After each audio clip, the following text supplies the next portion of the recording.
సమస్య అనేది దశాబ్దాలుగా దేశాన్ని కృంగదీస్తా ఉంది. ఎంతమందికని ప్రభుత్వం ఉద్యోగాలు ఇవ్వగలదు, ఎన్ని కోట్ల మందికి ఉద్యోగాలు ఇష్టంలో ఉద్యోగ ప్రదాతలు అయినటువంటి పారిశ్రామికవేత్తలు తయారు చేయాలి అనే ఒక గొప్ప శుభ సంకల్పంతో ఈ రాష్ట్రీయ ఉద్యోగ భారత్ అనే ఈ సంస్థను స్థాపించారు. ఇప్పుడు ఇది directly it is undertaken by the central government. ఇది ఎవరు మామూలు ఎన్జిఓ అనుకోవద్దు, ఇది మామూలు ఎన్జిఓ नहीं है, ये अभी सेंट्रल गवर्नमेंट का अंडरटेकिंग है, directly working under the honourable prime minister mister Narendra Modi ji. వారి యొక్క కళ సాకారం చేయడానికి సునీల్ కుమార్ మాండ్వే గారు, వారు నేషనల్ జనరల్ సెక్రటరీగా ఉన్నారు. అలాగే దారిలో ఉన్నారు ఎల్విస్ జోసెఫ్ గారు, మరి వారు కూడా ఉన్నారు. వారు వైస్ ప్రెసిడెంట్ అయినా సార్, सेंट्रल वाइस प्रेसिडेंट, राष्ट्रीय वाइस प्रेसिडेंट जोसेफ साहब इज वाइस प्रेसिडेंट. हमारा सुनील कुमार मांडवे साहब इज जनरल सेक्रेटरी. खैर आप दोनों हमारे लिए जो हमारे लीडर्स हैं, मैं उनके पीछे चलना मैं बहुत सौभाग्य मानता हूं. तो इदी विषय. సో నేషనల్ జనరల్ సెక్రటరీగా సునీల్ కుమార్ మాండ్వే గారు ఉన్నారు, నేషనల్ వైస్ ప్రెసిడెంట్ గా ఎల్విస్ జోసెఫ్ గారు ఉన్నారు. వారు డైరెక్ట్ గా ప్రధానమంత్రి గారి అధికారం కింద పనిచేస్తున్నారు. ఇదంతా ఎందుకంటే ఉద్యోగాలు రాలేదు గవర్నమెంట్ ఉద్యోగాలని ఒక గొడవ, ఉద్యోగాలను మళ్ళీ రిజర్వేషన్లు ఇవ్వాలని ఒక గొడవ. ఎంతమందికి ఉద్యోగాలు ఇస్తారు, ఎన్ని రిజర్వేషన్లు ఇస్తారు, అందరు అడిగే రిజర్వేషన్లన్నీ ఇస్తే 100 ఉద్యోగాలలో 150 ఉద్యోగాలు రిజర్వేషన్లు అయ్యేటట్టున్నాయి. కాబట్టి ఇది ప్రాక్టికల్ సొల్యూషన్ కాదు.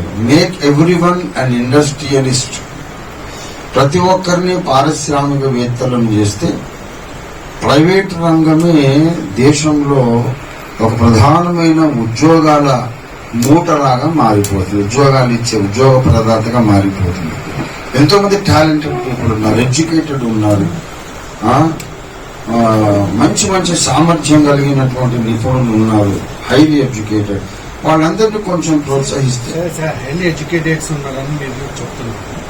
ఈ హైలీ ఎడ్యుకేటెడ్స్ ఎడ్యుకేషన్ లో వాళ్ళు ప్రాధాన్యత ఇస్తారు. ఇప్పుడు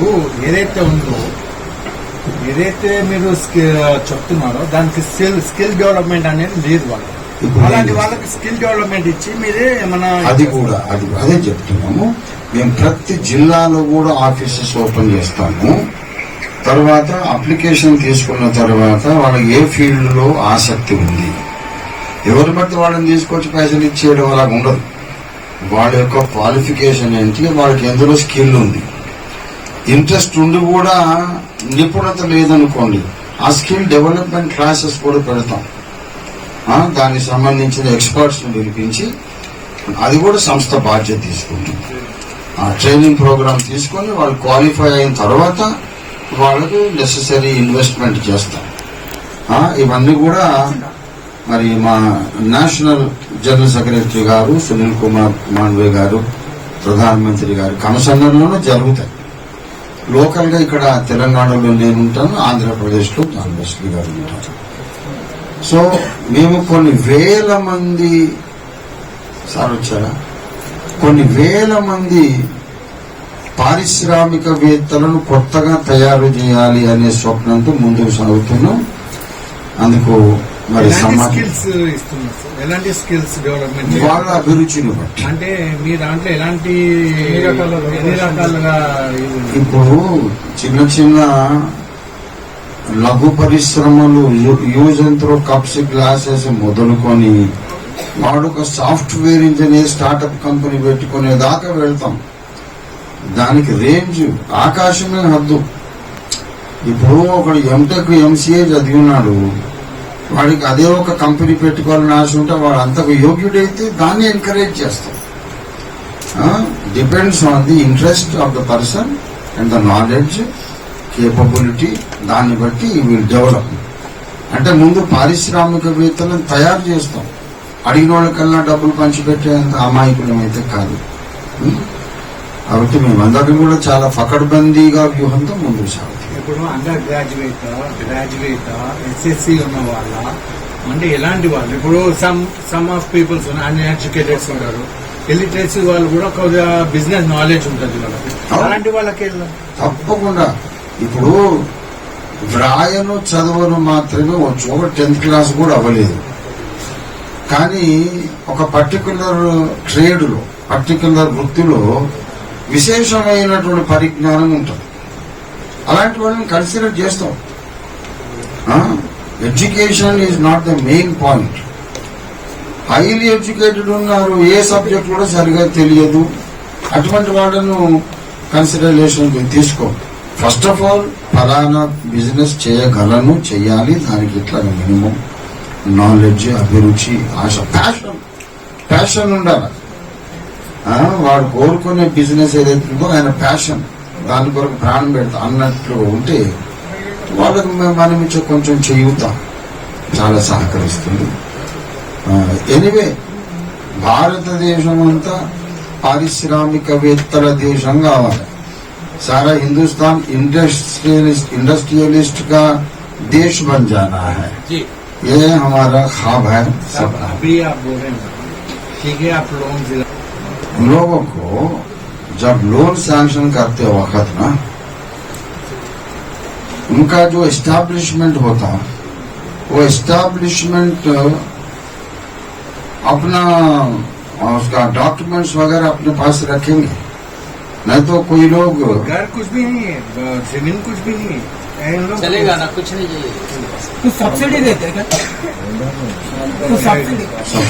सब्सिडी देगा। मैं पहले मेरा परिचय देता हूँ आपको। मैं सुनील कुमार मांडे बिलोंग करता हूँ नागपुर से, और हम लोग राष्ट्रीय उद्योग भारत की जो जिम्मेदारी मेरे ऊपर है, मैं राष्ट्रीय संगठन महामंत्री इस पद पे कार्यरत हूँ। हम लोगों का मिशन है एक घर में एक इंडस्ट्रीज। अभी एक घर में एक इंडस्ट्रीज बोलने के बाद में, जैसा आपका तेलंगाना प्रांत है, इनका आंध्र प्रांत है, हमारा महाराष्ट्र प्रांत है, आसाम प्रांत है, जितने भी भारत के जितने प्रांत है, वो प्रांत के अंदर में जो भी नेचुरल तरीके से जो भी रॉ मटेरियल निकलता है, उसके आधारित उद्योग हमको बनाना है हर घर में। अभी हर घर में एक उद्योग बनाना है, तो सरकार की तरफ से 250 स्कीम है। कितना है? 250, जो आपके पास में पहुंचती नहीं है। और न पहुंचने की वजह से क्या है, हम लोगों को ऐसे ही आशंका पैदा होती है, शंका पैदा होती है कि हम कैसा करें, जैसे आप पूछ रहे थे, ठीक है। तो हम लोगों को ये कहना है, हमारे इंडस्ट्रीज के अंदर पढ़ाई जरूरी नहीं है, आपका स्किल जरूरी है। आप अगर किसी का ताड़ी का अगर फल होता है, उसमें से अगर ताड़ी निकालने का अगर उद्योग निर्माण करते हैं, तो आप 2 पन्ने का प्रोजेक्ट रिपोर्ट हमारे चेयरमैन साहब के पास होना चाहिए। 2 पन्ने का अगर प्रोजेक्ट रिपोर्ट आपके पास में पहुंच जाता है इनके पास में, इसके ऊपर कार्रवाई करेंगे। कार्रवाई कैसे करके, नियरेस्ट जो डिस्ट्रिक्ट का जो इंडस्ट्रियल सेल का जो ऑफिस होगा गवर्नमेंट का, वहां पे वो ये बताएंगे, और वहां से आपको सबसे पहला अगर राइट से आपको 10 लाख रुपए तक उद्योग कराना है, मुद्रा लोन है।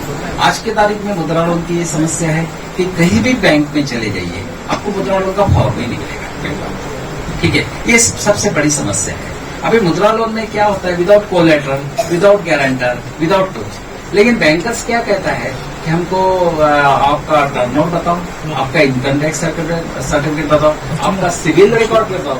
ये सब वजह से क्या होता है कि जो आपके पास में जो जिसका राइट्स है, उसको वो राइट्स मिलता ही नहीं। तो इसके लिए राष्ट्रीय उद्योग भारत काम करता है। और इसी तरह से जो बड़ी बड़ी इंडस्ट्रीज होती है, जिसका कुछ कारण की वजह में वो बंद पड़ी है, एक तो लेबर प्रॉब्लम हो सकता है, रॉ मटेरियल प्रॉब्लम हो सकता है, या फाइनेंशियल प्रॉब्लम होता है। ऐसे इसमें क्या होता है कि अगर इंडस्ट्रीज अगर बंद गिर गई, तो उसमें क्या होता है कि वहां पे काम करने वाले जितने भी लोग हैं, वो बेरोजगार हो सकते हैं, या उनके ऊपर नेचुरल एक आपत्ति आती है। ऐसे समय में राष्ट्रीय उद्योग भारत कहता है कि भाई ये इंडस्ट्री बंद मत करो, भला इसका मैनेजमेंट चेंज करो।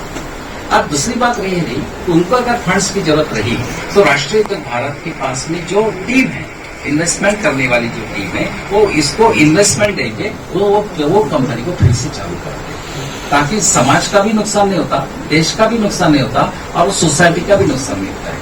रही बात वो इंडस्ट्रियलिस्ट की प्रॉब्लम का, तो जो बात है वो बहुत सारे न्यायालय पढ़े हैं, इंडस्ट्रियल कोर्ट पढ़े, वहां पे जाके उनसे जो भी रिकॉर्ड करना करिए, लेकिन इंडस्ट्रियल बंद करके ये सोल्यूशन नहीं हो सकता। ये हमारा कहना है। दूसरी बात कैसा है, इंडस्ट्रियल साइड में बहुत सारी समस्या है, इतनी सारी समस्या है ना कि आप लोग चाह के भी उद्योग नहीं कर सकते। आपके मन में है कि मैं एक आधा इंडस्ट्री डाल दूं, आप जब सब पत्रिका भाई मेरे सामने हैं, आप लोगों को सबको लगता है कि भाई कब तक दौड़ते रहना, कब तक इस पेपर का काम कर, कहीं ना कहीं एक स्थिर उद्योग निर्माण करें, हर किसी के मन में होता है। हम एक सोचते हैं कि जो हमारा पारंपरिक उद्योग है उसी को पहले आगे बढ़े। अगर पारंपरिक उद्योग नहीं बढ़ा सकते तो स्किल इंडिया के माध्यम से जो भी एक गवर्नमेंट के स्किल ट्रेनिंग प्रोग्राम करते हैं उसके अंदर आप क्या बात करें, उसके अंदर चलिए। और इतना भी कुछ नहीं होता है तो आपने सिर्फ आपके मन की बात बता दीजिए हमारे चेयरमैन साहब के, हमारे स्टेट कमेटी के सामने, हम उस मन की बात को आपकी पूरी करने की जिम्मेदारी। इसका मतलब ये नहीं कि हम फाइनेंशियल ऑर्गेनाइजेशन है, हमारी फाइनेंशियल ऑर्गेनाइजेशन है सपोर्ट टू इंडस्ट्रियलिस्ट, हमारे सरकार की स्कीम इंडस्ट्रियलिस्ट इसके बीच में काम करने वाला राष्ट्रीय उद्योग भारत है, जो राष्ट्रीय उद्योग भारत 2047 का भारत चाहता है। 2047 का भारत है ना एक सुदृढ़ और वैभव संपन्न भारत चाहिए, जिस जमाने में हमारे देश की सोने की चिड़िया बोलते थे, उससे भी बड़ा अभी सोने की चिड़िया बनाने का दिन आप ही की वजह से आ सकता है। और आप उस तभी आ जाएगा जब तक हम हमारे लोगों को नौकरी देने का काम हम खुद करते हैं। सबसे गवर्नमेंट यानी टोटली सभी इंडस्ट्रियलिस्ट के आगे लेके जाने में बहुत सक्षम नहीं है। सक्षम होना है राष्ट्रीय उद्योग, सक्षम होना है हमारा समाज को, सक्षम होना है आपके मन की बात को। और इस बात को अगर सक्षम होते हैं तो आपके साथ में मैं हूँ। मैं तेलंगाना का विकास करना चाहता हूँ। आई एप्रिशिएट, मैं भैया सर को मैंने चेयरमैनशिप दे दिया, लेकिन इसी विश्वास के साथ में दिया कि इस तेलंगाना क्षेत्र के हर डिस्ट्रिक्ट का, हर गांव का, हर घर का एक आदमी इंडस्ट्रियलिस्ट है। और एक आदमी इंडस्ट्रियलिस्ट रहे तो हर गांव में जैसे कैसे हमारे गणपति उत्सव आते या कोई भी उत्सव आते, हम छोटे छोटे मंडल बनाते हैं। उसमें क्या साध्य करते हैं हम लोग, पैसा इकट्ठा करते हैं, जो भी मूर्ति बैठाते हैं, आरती पूजा करते हैं, हमारे को उसमें विरोध नहीं है। बात यह है कि इसी टाइप का अगर इंडस्ट्रियलिस्ट लोगों का छोटे छोटे गांव में अगर कुछ बन गया तो हम एक दिन बड़े इंडस्ट्रियलिस्ट को हम कॉम्पीट कर सकते हैं। मार्केटिंग की समस्या आज की तारीख में पूरे देश में है। जो देश में आप बहुत से इंडस्ट्रियलिस्ट लोग हमारे पास में आते हैं, सर हमने माल बनाया लेकिन ये माल बिका नहीं जाता है, ये सब। तो राष्ट्रीय उद्योग भारत के पास में आज के तारीख में 3 लाख मेंबर्स है और ये 3 लाख मेंबर्स जो है ये इंडस्ट्रियलिस्ट है।